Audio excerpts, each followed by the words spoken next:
Hello बच्चों, कैसे हैं आप सभी। उम्मीद करती हूँ आप सभी बहुत अच्छे होंगे और बहुत अच्छी तरीके से आप अपनी पढ़ाई पर भी जरूर ध्यान दे रहे होंगे। तो आइए बच्चों, हिंदी व्याकरण में अपना ज्ञान बढ़ाते हैं और शुरू करते हैं हमारा अगला अध्याय, जिसका नाम है शब्द भंडार, जिसे हम वोकेबलरी भी कहते हैं। तो शब्द भंडार के बारे में जानते हैं और अपनी वोकेबलरी को बढ़ाते हैं। पढ़िए और समझिए, इनके दो दो नाम लिखिए। अब यहाँ पे आपको सूरज, शेर और एक पेड़, इनका आपको चित्र दिए गए हैं। इनके आपको दो दो नाम लिखने हैं। जैसे कि सूरज को हम सूर्य भी कहते हैं और इसे हम दिवाकर भी कहते हैं। पहला है पर्यायवाची शब्द, जिसे हम सिनोनिम्स भी कहते हैं। भाषा में कुछ शब्द समान या एक जैसा ही अर्थ प्रकट करते हैं। जैसे देखो सूर्य कितना तेज चमक रहा है, देखो सूरज कितना तेज चमक रहा है। आकाश में चिड़िया उड़ रही है या आसमान में चिड़िया उड़ रही है। तो आप आकाश भी कह सकते हो, आसमान भी कह सकते हो, दोनों एक ही चीज है। जिन शब्दों का अर्थ एक समान होता है उन्हें समानार्थी शब्द कहते हैं, लेकिन समानार्थी शब्द के अर्थ एकदम समान नहीं होते। ये कुछ मिलते जुलते होते हैं, इसलिए किसी भी शब्द स्थान पर उसके समानार्थी का प्रयोग नहीं किया जा सकता। जैसे दिव्या के ऊपर हरा अंबर अच्छा लगता है। यहाँ पर कपड़े का समानार्थी अंबर शब्द का प्रयोग उचित नहीं है, इसलिए समानार्थी शब्दों का प्रयोग सावधानी पूर्वक करना चाहिए। तो हमें ध्यान देना चाहिए इन पर्यायवाची शब्दों को इस्तेमाल करते समय, इनका प्रयोग करते समय, क्योंकि हर जगह इनका हम प्रयोग नहीं कर सकते। समान अर्थ बताने वाले शब्दों को पर्यायवाची शब्द या समानार्थी शब्द कहते हैं। कुछ पर्यायवाची शब्दों के उदाहरण देखिए और समझिए। बादल, मेघ, घन, नीरद, जलद। सोना, उसको स्वर्ण, कंचन, कनक भी कहा जाता है। तालाब, जलाशय, ताल, तड़ाग, सरोवर भी कहते हैं। गंगा, भागीरथी, मंदाकिनी, देव नदी और सुरसरी भी कहलाती है। बरसात, वर्षा, बारिश, वृष्टि, बरखा भी कहलाती है। कोयल को कलकंठ, कोकिल, मधुगायन, श्यामा भी कहते हैं। पृथ्वी को हम भूमि, भूधरा, धरती, वसुधा भी कहते हैं। नदी यानी कि सरिता, दरिया, नद, तरंगिणी भी कहलाती है। अमृत, सोम, पीयूष, सोमरस, सुधा कहलाती है। पुस्तक, किताब, ग्रंथ, पोथी। शिक्षक, गुरु, अध्यापक, आचार्य। अगले बच्चों, दूध, जिसे हम गौरस, पेय, दुग्ध और क्षीर भी कहते हैं। जल को हम नीर, पानी, वारी, सलिल भी कहते हैं। पक्षी, नभचर, पंछी, विहग, खग भी कहलाते हैं। नेत्र, आंख, चक्षु, नयन, लोचन कहलाते हैं। सूर्य, सूरज, भास्कर, प्रभाकर, दिनेश कहलाता है। शेर, जिसे हम मृगराज, सिंह, केसरी, शार्दुल भी कहते हैं। आंख, नयन, नेत्र, चक्षु, लोचन कहलाते हैं। फूल, पुष्प, कुसुम, सुमन कहलाते हैं। आदमी को हम मनुष्य, नर, मानव भी कहते हैं। बाग, उपवन, वाटिका, बगीचा कहलाता है। कमल, जलज, नीरज, पंकज, सरोज। घर, जिसे हम गृह, सदन, निवास, भवन, निकेतन भी कहते हैं। पर्वत, गिरी, अचल, नग, पहाड़, भूधर भी कहलाता है। और देवता, अमर, सुर, देव और भगवान भी कहते हैं। तो बच्चों, इस पाठ में हमने सीखा समान अर्थ बताने वाले शब्दों को पर्यायवाची शब्द कहते हैं। पर्यायवाची या समानार्थी शब्दों के अर्थ एकदम समान नहीं होते। पर्यायवाची शब्दों को समानार्थी शब्द भी कहते हैं। अब क्या सीखा ये भी जान लेते हैं। अब लिखिए, सही विकल्प पर सही का चिन्ह लगाइए।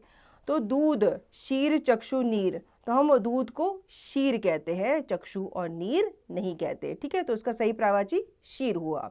इसी प्रकार से अब बाकी के शब्द पढ़ेंगे और जो दिए गए विकल्प है यहाँ पे, उनमें जो इसका सही विकल्प है, जो इसका सही पर्यायवाची है, उसी पे आप टिक लगाएंगे। अगला है बच्चों, शब्दों के तीन तीन पर्यायवाची शब्द लिखिए। अब यहाँ पे आपको शब्द दिए गए, इनके आपको तीन तीन क्या लिखने हैं, पर्यायवाची लिखने हैं। जैसे कि बाग, बाग को हम उपवन, वाटिका और बगीचा भी कहते हैं।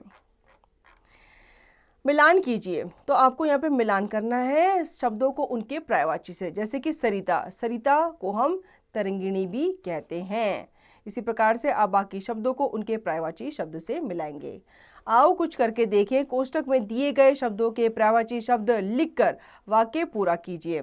जैसे कि यह डैश लाल रंग का है। अब सुमन, सुमन का पर्यायवाची फूल भी होता है और पुष्प भी होता है। तो आप यहाँ पे लिख सकते हैं यह फूल लाल रंग का है, या फिर आप यहाँ पे पुष्प भी लिख सकते हैं। आगे बढ़ते हैं बच्चों, विलोम शब्द। विलोम शब्द के बारे में जान लेते हैं, जिन्हें हम एंटोनिम्स भी कहते हैं। देखिए, पढ़िए और समझिए। विलोम का अर्थ है विपरीत अर्थ वाला शब्द। गाय शाकाहारी पशु है, शेर मांसाहारी पशु है। तो शाकाहारी और मांसाहारी एक दूसरे के क्या होते हैं? उल्टे होते हैं। अच्छे व्यवहार से शत्रु भी मित्र बन जाते हैं। तो शत्रु और मित्र एक दूसरे के विलोम हैं। बच्चों, रंगीन शब्दों को ध्यानपूर्वक देखिए। इन्हें पढ़ने पर मालूम होता है कि ये शब्द एक दूसरे का उल्टा अर्थ बता रहे हैं। ऐसे शब्दों को विलोम या विपरीतार्थक शब्द कहते हैं। एक दूसरे से उल्टा अर्थ प्रकट करने वाले शब्दों को विलोम शब्द कहते हैं।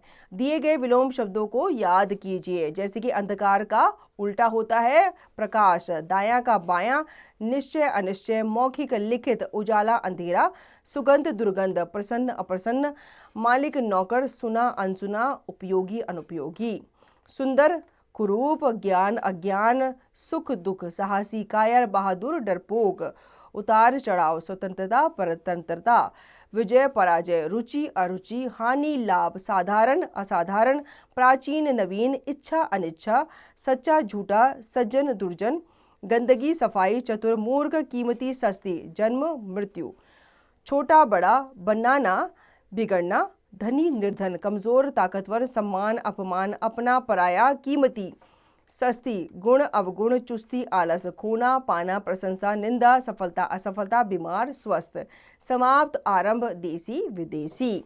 तो बच्चों, इस पाठ में हमने सीखा कि विलोम शब्द का अर्थ विपरीत अर्थ वाला शब्द होता है। एक दूसरे से उल्टा अर्थ प्रकट करने वाले शब्दों को विलोम शब्द कहते हैं। अब क्या सीखा, यहाँ पे इसका अभ्यास कार्य भी देख लेते हैं। सोचकर बताइए, सही विकल्प पर सही का चिन्ह लगाइए। हानि शब्द का विलोम क्या होता है? अभी हमने पाठ में पढ़ा था, इसका विलोम होता है लाभ। तो आप लाभ पे टिक लगाएंगे। शब्दों से वाक्य बनाइए। उदाहरण, सेठ जी का दिल कठोर है, सेठानी का कोमल। तो आपको क्या करना है, यहाँ पे बहादुर डरपोक, आपको दो विलोम शब्द दिए गए, इनका आपको वाक्य में प्रयोग करना है। जैसे कि बहादुर, शेर को देखकर डरपोक बिल्ली भाग गई। ठीक है, इसी प्रकार से आप बाकी के शब्दों का यहाँ पे वाक्य में प्रयोग करके लिखेंगे। शब्दों के विलोम लिखिए। खूना का होता है पाना, संभव का होता है असंभव। इसी प्रकार से बाकी शब्दों के विलोम लिखकर इन्हें पूर्ण करेंगे। दिए गए शब्दों के विलोम शब्द से रिक्त स्थानों की पूर्ति कीजिए। दीपक ने गुरुजी की बातों को अनसुना कर दिया। इसी प्रकार से आप यहाँ पे जो कोष्टक में शब्द दिए गए हैं, इनका उल्टा आप इन रिक्त स्थानों में भरेंगे। आओ कुछ करके देखें। दिए गए चित्रों को देखकर उनका विलोम शब्द लिखिए। अब आइसक्रीम कैसी होती है? ठंडी होती है, तो उसका उल्टा हम लिखेंगे गरम। इसी प्रकार से बाकी चित्र देखेंगे और इनका विलोम आप यहाँ पे लिखेंगे। हम बढ़ते हैं आगे अपने अगले विषय की तरफ, जिसका नाम है अनेक शब्दों के लिए एक शब्द, जिसे हम वन वर्ड सब्स्टिट्यूशन भी कहते हैं। कम शब्दों में अपनी बात को कहना भाषा की दृष्टि से अच्छा माना जाता है, लेकिन अनेक शब्दों को जब एक शब्द में व्यक्त किया जाता है तो भाषा संक्षिप्त और प्रभावशाली बन जाती है। ऐसे शब्दों का ज्ञान होना बहुत जरूरी है, क्योंकि कम शब्दों में विचारों को पूर्ण करना भी एक कला है। जैसे मदन सदा सच बोलता है, मदन सत्यवादी है। निधि बहुत अच्छा चित्र बनाती है, निधि चित्रकार है। उपयुक्त वाक्यों में सदा सच बोलने वाला के स्थान पर सत्यवादी शब्द का प्रयोग हुआ है, वहीं बहुत अच्छा चित्र बनाना के स्थान पर चित्रकार शब्द का प्रयोग हुआ है। अनेक शब्दों के स्थान पर प्रयुक्त होने वाले एक शब्द अनेक शब्दों के लिए एक शब्द या वाक्यांश के लिए एक शब्द कहलाते हैं। अनेक शब्दों के स्थान पर प्रयुक्त। प्रतिदिन होने वाला, तो उसको हम एक शब्द में बोलते हैं दैनिक। प्रत्येक सप्ताह में होने वाला उसे हम साप्ताहिक कहते हैं। प्रत्येक महीने में होने वाला उसे हम मासिक कहते हैं। प्रत्येक वर्ष होने वाला वार्षिक कहलाता है। कविता लिखने वाला कवि कहलाता है। और यहाँ पे अनेक शब्द दिए गए हैं। अपने देश में रहने वाला उसे स्वदेशी कहते हैं। जो ईश्वर में विश्वास रखता हो उसे आस्तिक कहते हैं। जो ईश्वर में विश्वास ना रखता हो उसे नास्तिक कहते हैं। जो कभी टाला ना जा सके उसे अटल कहते हैं। जो गुप्त रखा जा सके उसे गोपनीय कहते हैं। जिसके माता पिता ना हो उसे अनाथ कहते हैं। जीवन भर रहने वाला आजीवन कहलाता है। बिना वेतन के काम करने वाला अवैतनिक कहलाता है। काम से जी चुराने वाला कामचोर कहलाता है। जो आसानी से मिलता हो उसे सुलभ कहते हैं। जिसकी कोई कीमत ना हो उसे अमूल्य कहते हैं। जिसकी आने की तिथि निश्चित ना हो उसे अतिथि कहते हैं। जिसकी तुलना ना की जा सके वो अतुलनीय कहलाता है। शहर में रहने वाला शहरी कहलाता है। ग्राम में रहने वाला ग्रामीण कहलाता है। सार्थ पढ़ने वाला सहपाठी कहलाता है। जो मांस खाता हो उसे मांसाहारी कहते हैं। जो साग सब्जी खाता हो उसे शाकाहारी कहते हैं। मन को हरने वाला मनोहर कहलाता है। नीचे लिखा हुआ निम्नलिखित कहलाता है। जो बहुत बोलता हो उसे वाचाल कहते हैं। दोपहर के बाद का समय अपराह्न कहलाता है। दोपहर से पूर्व का समय पूर्वाह्न कहलाता है। तो बच्चों, इस पाठ में हमने क्या सीखा ये अभ्यास के द्वारा जान लेते हैं। अब लिखिए, अनेक शब्द के लिए जो शब्द सही है उस पर टिक लगाइए। ग्राम में रहने वाला क्या कहलाता है बच्चों? वो ग्रामीण कहलाता है। उचित शब्दों से रिक्त स्थानों की पूर्ति कीजिए। यह पत्रिका सप्ताह में एक बार आती है, अर्थात यह पत्रिका क्या है? साप्ताहिक है, क्योंकि हमने पढ़ा था सप्ताह में एक बार आने वाली या होने वाला साप्ताहिक कहलाता है। इसी प्रकार से इन शब्दों को सही तरीके से चुनकर इन रिक्त स्थानों की आप पूर्ति करेंगे। निम्नलिखित एक शब्द के लिए अनेक शब्द लिखिए। निंदक मतलब निंदा करने वाला। इसी प्रकार से आप बाकी एक शब्द के लिए अनेक शब्द लिखेंगे। मिलान कीजिए। दोपहर के पूर्व का समय उसे हम क्या कहते हैं? उसे हम पूर्वाह्न कहते हैं। इसी प्रकार से आप मिलान करेंगे। निम्न शब्दों के लिए एक शब्द लिखिए। तपस्या करने वाला तपस्वी कहलाता है। इसी प्रकार से आप बाकी के वाक्यांश के लिए एक शब्द लिखेंगे। आओ कुछ करके देखिए। निम्न चित्र को देखिए और एक शब्द लिखिए। अब यहाँ पे आपको चित्र देखने और इनके लिए एक शब्द लिखना है। जैसे कि जल में रहने वाले उनको हम क्या कहते हैं? उनको हम जलचर कहते हैं। इसी प्रकार से आप बाकी चित्र देखेंगे और उनके लिए एक शब्द लिखेंगे। अब आगे बढ़ते हैं। समरूपी भिन्नार्थक शब्द जिसे हम होमोनिम्स भी कहते हैं। हिंदी में ऐसे अनेक शब्द प्रयोग होते हैं जिनका उच्चारण लगभग समान होता है किंतु उनका अर्थ भिन्न भिन्न होता है। उन्हें समरूपी भिन्नार्थक शब्द कहते हैं। जैसे दरवाजे पर एक दिया जला दो। आंचल ने मुझे 1 रुपया दिया।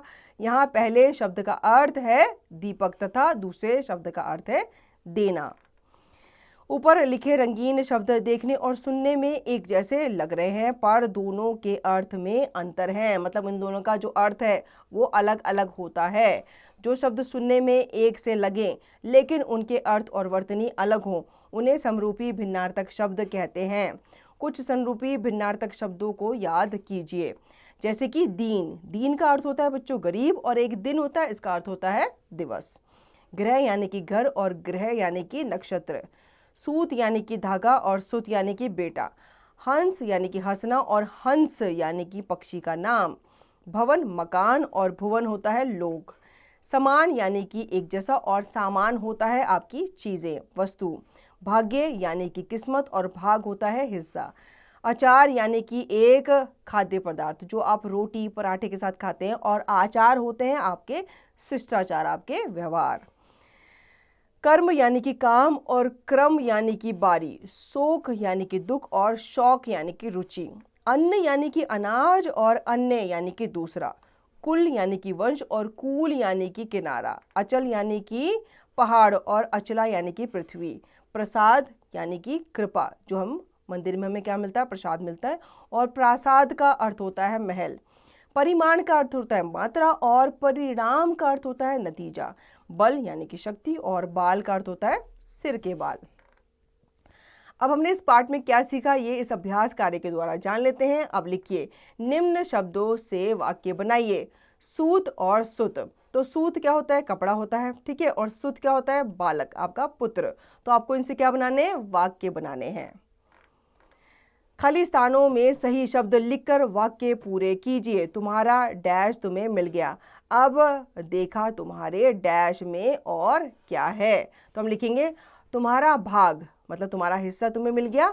अब देखा तुम्हारे भाग्य में, यानी कि तुम्हारी किस्मत में और क्या है। इसी प्रकार से आप बाकी के रिक्त स्थानों की पूर्ति करेंगे। आओ कुछ करके देखें। दिए गए चित्रों के आधार पर सही शब्द पर सही का चिन्ह लगाइए। अब ये क्या है? ये घर है और घर को हम क्या कहते हैं? गृह। तो जो ऊपर वाला ग्रह है वो सही है। इसी प्रकार से आप बाकी के चित्र देखेंगे और बताएंगे कि कौन सा जो शब्द है वो सही है। तो बच्चों, उम्मीद करती हूँ आपको ये अध्याय अच्छे से समझ में आ गया होगा। इस अध्याय को आप पुनः दोहराएंगे और इसका निरंतर अभ्यास आप करते रहेंगे।